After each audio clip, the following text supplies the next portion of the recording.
Hello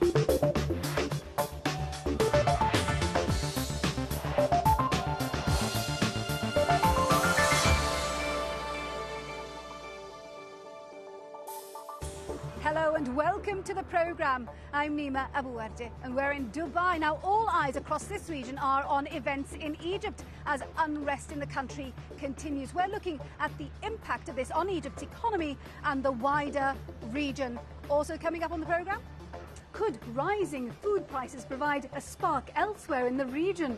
We go to Saudi Arabia to find out. The blogging revolution. Egypt shut down the internet. So can the blogging industry thrive amid tight government control? And as commercial airlines return to Iraq, I'm in the southern city of Basra finding out what it could all mean for rebuilding this country's economy.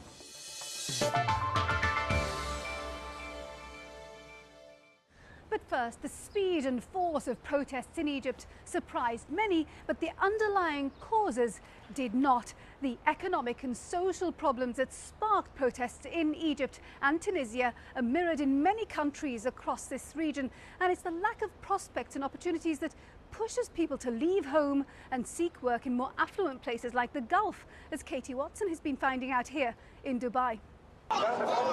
Standing up for a better life. The protests we've been seeing here in Egypt and those across the Arab world from Tunisia to Yemen have brought into sharp focus the economic problems facing this region. It's also brought huge support for change from people on the street. Just a few weeks ago, when the region's leaders gathered at Egypt's Sharm el-Sheikh, the head of the Arab League had a blunt message about protests in Tunisia. The Tunisian revolution is not far from us, and not far from the main topic of this summit, which is social and economic development in our countries, and what is on our minds now that the Arab soul is broken by poverty, unemployment and general recession. That message now seems somewhat prophetic. Egypt's protests may not have surfaced until after the summit, but the evidence pointing to unrest had been there for a while. According to the International Labour Organization, 1 in 10 people in the Middle East and Africa were unemployed last year. But for those under 25, the figures are much starker. In North Africa, the unemployment rate rises to nearly 24%. And in the Middle East, it's slightly higher at 25%. And it's that lack of job prospects which have pushed many Egyptians who can to leave their country in search of better work elsewhere. It's estimated that more than 1 million Egyptians live here in the Gulf. And for those who've been watching the protests from afar, it's been a difficult few weeks, torn between wanting to go back to their country and help, or making the decision to stay here and carry on working. Cairo-born Yahya may be luckier than many of his fellow Egyptians who don't have the money to choose to move abroad, but it's been a difficult few weeks, watching the events unfold from afar. Yahya came to Dubai 5 years ago, shortly after graduation, after a job offer that he couldn't refuse. We come here for good positions, we come here with good salaries, and we lead a good life here. Distribution of wealth in Egypt is very skewed, and this has to be balanced. We are not asking for communism, but we are asking for equality and for social unity. But for all the benefits that Yahya gets from working abroad, it's not good news for Egypt's economy. And Egypt's not alone either. The Arabs working in the Gulf region tend to be skilled Arabs and tend to be teachers, doctors, lawyers and the like. And their coming to the GCC countries has added to the skills shortage in their own home countries. So you see a skills shortage in Egypt, Jordan and Lebanon because of the major diaspora that has occurred towards the Gulf region. So for the more than 80 million people living in Egypt, and with these protests bringing the economy to a halt, what hope is there? There is a huge market that can be tapped into. There's a population that is eager for work, that there's a degree of education which can be tapped into, but it's a matter of actually diversifying the economy and allowing those groups to enjoy some of the gains that Egypt has enjoyed in the last few years. I mean, it hasn't been a stagnant economy, it hasn't been shrinking, it's just the fact that it hasn't been shared across the population at large. But until more of Egypt's population can share in that growth, many of the country's middle class will continue to make decisions like Yahya and his friends, earning better money abroad while supporting those less fortunate from afar. Katie Watson reporting there. While events in Egypt remain unstable, the wider impact is being felt on the economies of this region. Stock markets across the Middle East fell heavily this week, and it's firms that operate in or do business with Egypt that are feeling it most. The likes of the shipping giant DP World that relies on trade through the Suez Canal, and the property developer Emaar that has several large projects in the country. So as well as political contagion, there's growing fear that there could be economic contagion too. So what can be done to contain it? Well, that's a question I put to Muhyiddin Qurunful, the managing director of Algebra Capital. The short answer is probably not, because really we have to distinguish between the oil importing countries and the oil exporting countries. The oil exporting countries generally have the resources and the political setup to be able to deal or better handle the challenges that they face. And the other countries generally have more closed economies and probably even more repressive regimes. So it's difficult to gauge, but without a doubt, they're certainly more at risk. Given that they have less resources and they have less and a lot of the same grievances that Egypt and Tunisia faced. And those grievances obviously are relatively poor or ineffective economic policies, political disenfranchisement, corruption, as well as generally weak governance. Now, a lot of money is invested in Egypt. A lot of Gulf money is invested there. It was attracting foreign direct investment. What's going to happen to those investments? Well, risk premia is obviously going to get priced into the market and actually has already started. We've already seen downgrades for Egypt and Tunis. We've seen market prices across the board in the region react to this. But if you wanted to take a longer term view, it's much more difficult to assess because we really have to wait to see how things pan out and whether or not we're going to have an orderly transition or we are going to sort of really deal with increased violence and damage and disruption in the short term. What are investors and the markets hoping for? The markets really don't like uncertainty. So that's the first thing they would like to understand is, how are they going to move forward? So the earlier, I think, the army, an interim government, the current regime can articulate a succession plan or a transition plan that is credible, that has the support of opposing parties or opposition parties, the better that's going to be for the markets to calm down, stabilize. The longer that takes, the longer the uncertainty persists, the more aggressive the selling is likely to be, or the more that they're going to start pricing in worst case scenarios. And so then the harder the reaction in the market. Muhyiddin Qurunful of Algebra Capital speaking to me earlier. Now, part of the tension in Tunisia and Egypt is because of a lack of jobs and rising food prices. And despite confident predictions that the oil-rich Gulf is immune, it does have similar problems. In the Middle East's largest economy, Saudi Arabia, food price inflation is expected to hit 9% this year. And because the country's wealth is so heavily concentrated, could food prices spark unrest at the bottom of the social ladder? Well, Philip Hampshire went to Riyadh to find out. Baking bread in an Al-Atam supermarket in Saudi Arabia. The environment may be modern, but the process has been going on throughout the Middle East for hundreds of years. But things are getting harder. Saudi Arabia imports around 2/3 of all its food. Rising international prices for staples like flour leave the supermarket with a difficult choice: raise prices or find a way to cut costs. If I talk about sugar, okay, an example, a year ago, the price for 10 kilos used to be around 25 riyals. Today it's around 41 riyals. For everyday Saudis out shopping for food, it's a problem too. This year, food prices are expected to rise up to 9%. Although the kingdom is one of the world's richest nations, much of that wealth is concentrated in a few hands. That leaves a large section of the population living on incomes of $15,000 a year or less. This has a direct effect on certain businesses, such as hotels and restaurants. Take the Sheraton here in Riyadh. They've seen the cost of everything from beef to vegetables almost double over the course of the last 3 years.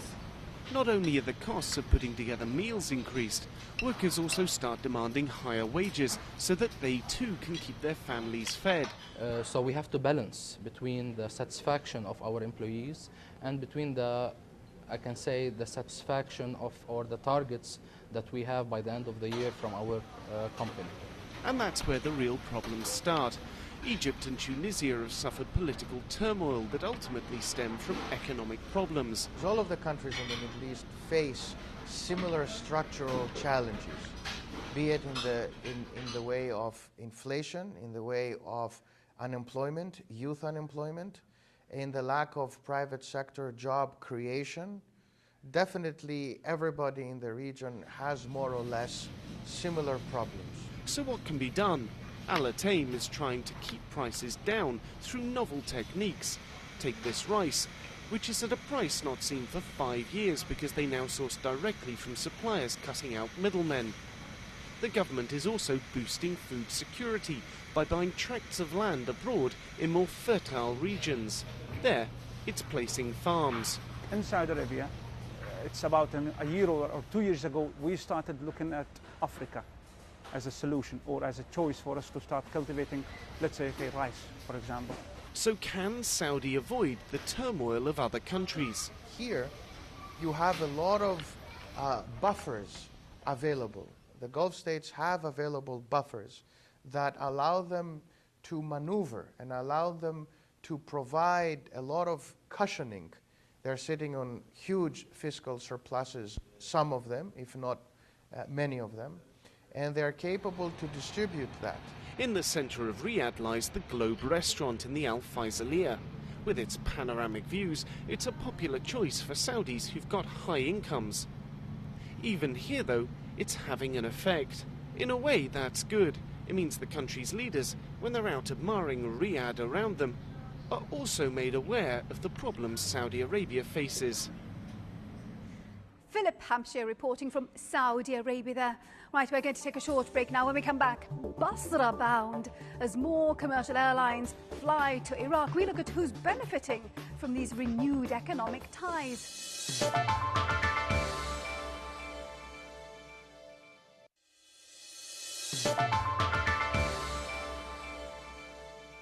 Welcome back to the programme. I'm Nima Abouardi. Now, the internet and social media were leading factors in mobilising protests in Egypt and Tunisia. Its ability to evade government censorship and promote free speech is a sharp contrast to traditional state-run media. But at the height of the protests in Egypt, the government shut down the internet in an attempt to quell unrest. So, with government control sitting so uncomfortably with open discussion on the internet, why set up a blogging site at all? Well, that's a question I put to James Mullen, the co-founder of the newly started MideastPosts.com. It was something that we felt didn't exist. There is the Huffington Post in the United States. We've been inspired, if you like, by the HuffPo, and we felt, well, why not do the HuffPost for the Middle East? The reaction that we've had from the bloggers as well is indicative of that. They got behind it. They said, at last, something like this has happened in the Middle East. But do you need to be extra careful because you are based in the Arab world? I mean, we've been in the region for a long time. We know what's acceptable, what's not acceptable, where the lines are. But there's room for robust debate, and that's what we are looking to do on the website. We're looking to put those voices on, and we're looking to get people talking about the issues of the day. So do you believe that there is the right infrastructure here, the right legal advice and help? Well, I mean, as far as the legal situation is concerned, we're bound by the laws of the UAE. This is where we're based, and we need to respect that. We have gone to each of the bloggers and we've asked their permission to put that content on there. They have the right at any point to say, sorry guys, we don't want our content anymore on there. And that's how we're operating at the moment. But could governments or companies come after you? You are publishing it after all, you're the platform. How would you deal with that? We're aware of the sensitivities. in the region. We know where the red lines are. We want to stay in business. So we will continue to respect those situations. So is it about making money? Is it a business? At a certain point, in order to grow the website, if, for instance, we want to appoint editors in particular countries or particular regions, we will need to employ certain people. So at that point, we'll need to pay those people. That's way down the line. We'll look at that sort of 8-9 months or so down the line. But at the moment, we're really just focusing on growing the business or growing the website and making sure that it's got the content that people actually want to read. James Mullen of Mideast Posts speaking to me earlier. Right, let's see what other business stories are making headlines across the region this week. Thousands of fans were locked out of the Khalifa Stadium in Qatar this week for the final of the Asian Cup, despite many holding valid tickets.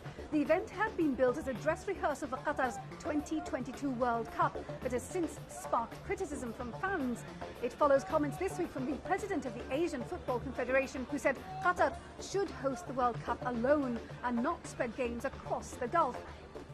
The UAE property market will show signs of recovery by the end of this year, according to the country's Minister of Economy, Sultan al-Mansouri. His comments come after analysts last month said property prices in Dubai would fall another 10% over the next 2 years as fresh supply comes onto the market. Property prices in the Emirates are already down 60% from their peak. Financial companies reported 55% more suspicious money transfers to the UAE's central bank in the last year compared to 2009. The central bank received more than 2,700 tip-offs from insurers, banks and investment companies last year. It's not clear whether the rise is due to increased vigilance or a rise in money laundering activity.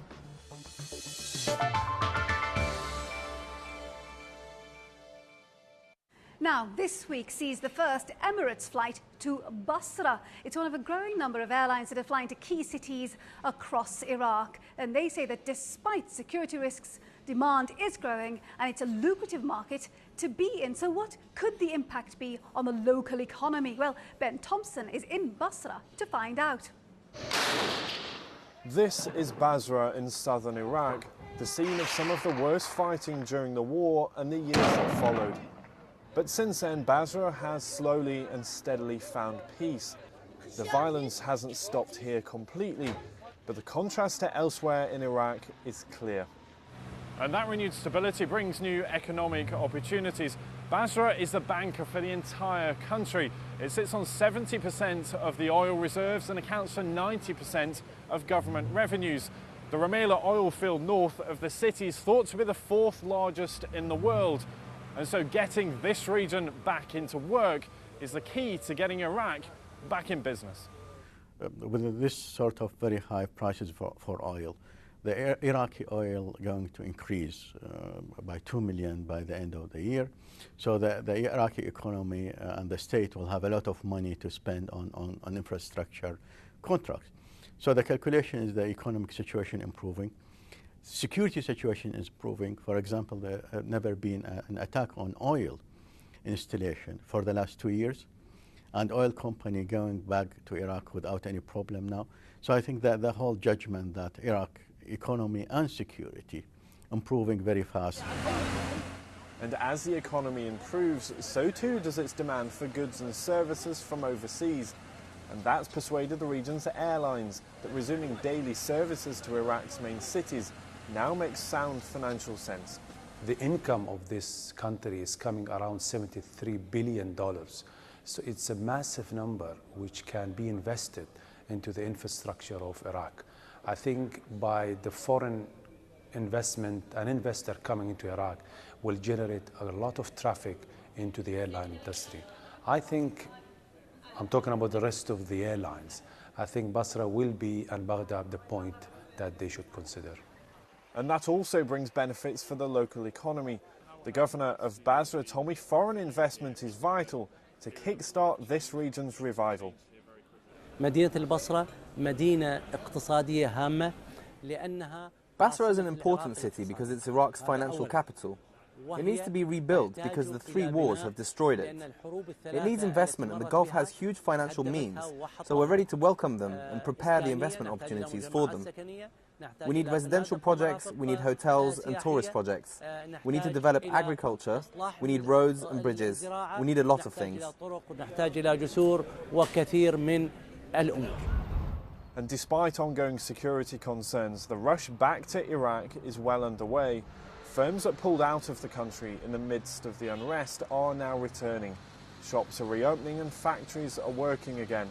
And it means foreign firms are eager to cash in on this vast new market. But despite progress, Basra isn't yet back on the tourist map. Most of the passengers passing through the airport here are either security contractors or oil workers. Most of those have been hired by the big international energy firms. Those are the companies that won big contracts at last year's oil auctions, and they now have the task of redeveloping the damaged infrastructure and getting Iraq's oil production back online. And that will be the key. After 8 years of relative isolation from the rest of the world, Iraq's re-emergence onto the global stage won't be easy. But rebuilding the country and its economy will bring a new, powerful player to the Middle East's economic landscape. Ben Thompson reporting from Basra there. Well, I do hope you've enjoyed our programme for this week. Our time is very nearly up. Before we go, let's see how the region's main markets have been reacting to the unrest in Egypt. And remember, we'd love to hear from you. Our email address is middleeastbiz@bbc.co.uk. And you can keep up to date with us every day of the week now using Twitter and Facebook. That's where you'll find the latest news and photos from the BBC's business teams around the world. Now, next week, we're in Kuwait. The government there has given every citizen $3,500. We'll be meeting the businesses that are going to benefit from the spending spree. Until then, from me, Nima Abu Warte, and the rest of the team, thank you for watching. Bye-bye.